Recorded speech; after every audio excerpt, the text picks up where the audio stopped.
আমি সাক্ষী, লিখে রেখো এ আমার নাম। 1382 সন, মেঘার্ত শ্রাবণ, শেষ রাত। অকস্মাৎ বৃষ্টি নয়, ঘটে গেল রাষ্ট্র স্বপ্ন থেকে রক্তপাত। 56,000 বর্গ মাইলের মতো ব্যাপ্ত ছিল যার বুক, জাতির পিতার বিদ্ধ হলো উত্তপ্ত বুলেটে।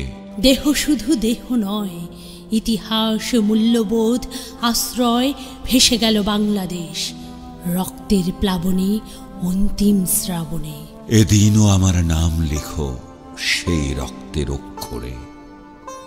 লিখে রেখো পিতার রক্তের বর্ণে যে আমি ছিলাম প্রকৃতিপুঞ্জের দ্বারা নির্বাচিত রাজা গোপালের অভিষেকে।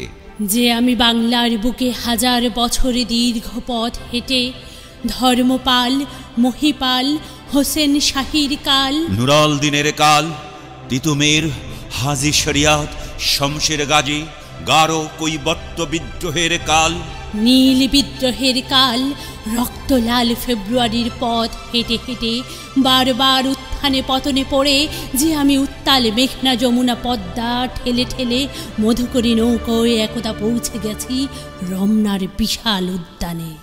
রৌদ্র জ্বলা দুপুরে সংহত লক্ষ জনসমাবেশে যে আমি দেখেছি তার মহামুনি বটের উচ্চতা, দেখেছি উড্ডীন হতে কণ্ঠ থেকে তার সোনালী গল শব্দ, মুক্তি, স্বাধীনতা। যেন বা ঈগল নয়, অজস্র হীরক দেশ গণগর্ভ থেকে উৎক্ষিপ্ত হঠাৎ। 1000 বছর পরে যেন এই প্রথম এক ঐকতানে মুরাজ মুরলী বিনা সহসা সরব, উচ্ছ্বসিত 1300 নদী অকস্মাৎ বয়ে যেতে আমি যে দেখেছি বাউল কীর্তন স্বরে, মুক্তি, স্বাধীনতা। আমি যে ছিলাম, আমি দীনজন,